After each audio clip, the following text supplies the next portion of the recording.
You best start believing in ghost stories, Miss Turner. You're in one. We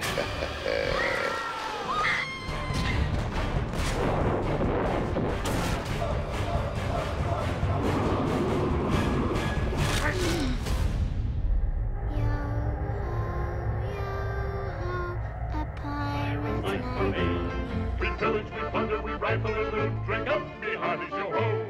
We kidnap and ravage and don't give a hoot. Bring up, me heart is your home. Yo ho. I don't know a single person who does not remember that ride fondly. Who, even if they've gone on it just once, 20 years before, they go, oh yeah, I like that ride. I had great memories of going on that ride when I was a little kid. Because when you're a little kid, all you want to be is a pirate, you know. Yo ho, yo ho. I'm parasite from me. I love this song. Drink up, me heart is your home. There's something ingrained in the song and in the images of that ride. And it was really scary, you know, when I was very young. Be off before she blows. Yes, there is reason to fret. We're working on a full-scale pirate. This'll animate when we have it in the show, you know, to carry on a regular little story, you know. Then he'll be audio animatronic. Audio animatronic, that's right. I must have been 13 or 14 the first time I was on the ride. I was amazed at how real those pirates were. It was a really good use of animatronics, you know. So that was the first time we saw skeletons talking. Hold on tight. Dogs barking. At that time, you had to question whether that was real or not. And for the rest of the ride, it was this combination of utter dread that something was going to pop out, that it was going to be the scariest thing I ever saw, and just absolute fascination. And where do the stories come from, I wonder? And that had a lot to do with what we wanted to do with Pirates of the Caribbean, is to basically come up with a story that would be as close to the feelings that I had the first time I went on that ride. The cursed treasure of Cortez himself. The film really is derived from the spirit of the ride, and the ride also provides a narrative. The entire idea of the cursed treasure and the cursed pirates, that's that first part coming into the ride where you have the skeletons and, you know, the voice that says, No fear have ye of evil curses, says you. I probably warned ye, thee, says I. Uncursed it be, cursed by the black-hearted rogues what left it.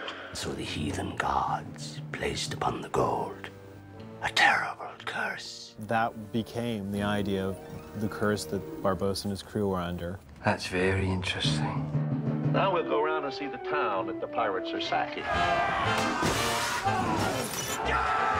It's a movie that has little reminders of the ride throughout the film, which I think is wonderful. Some of the things that I remember from the ride are kind of being between a ship and a fortress that are firing on each other, and the big splashes in the water. So those elements are in there.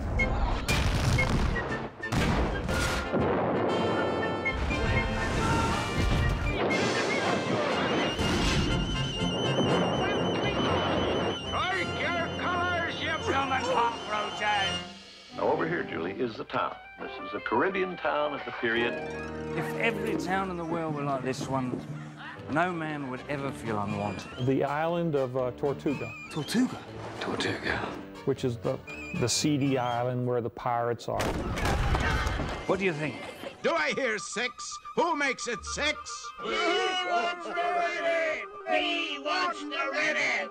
Skulls. We took as much of the elements of the ride at Disneyland. The pirates shooting people.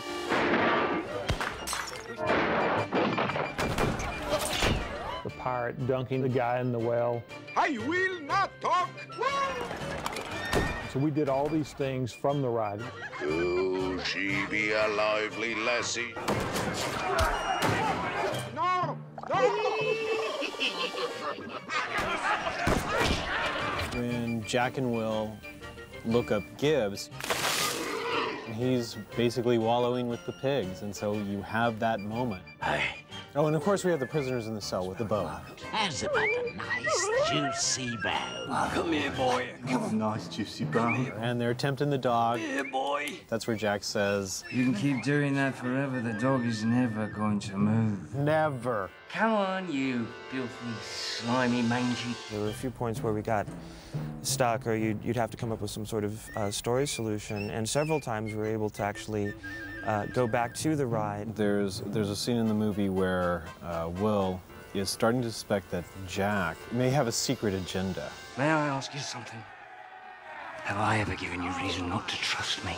We just can't have this come out of nowhere. We need something to cue it. And in the ride, one of the images that people remember is the skeleton with the sword in his back.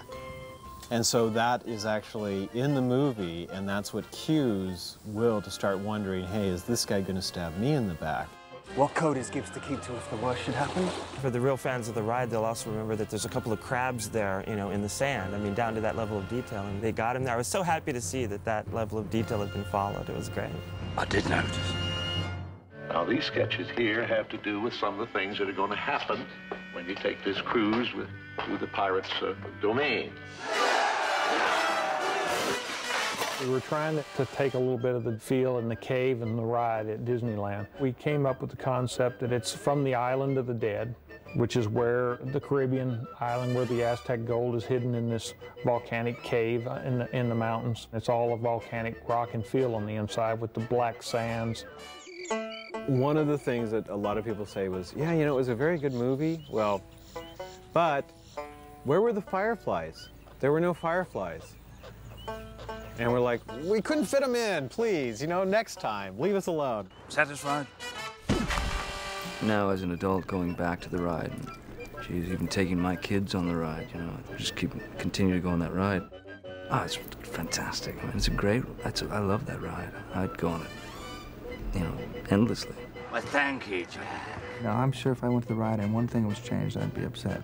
They might have to update the ride. Now. What? Don't mess with the ride, man. Oh, good. No worries then.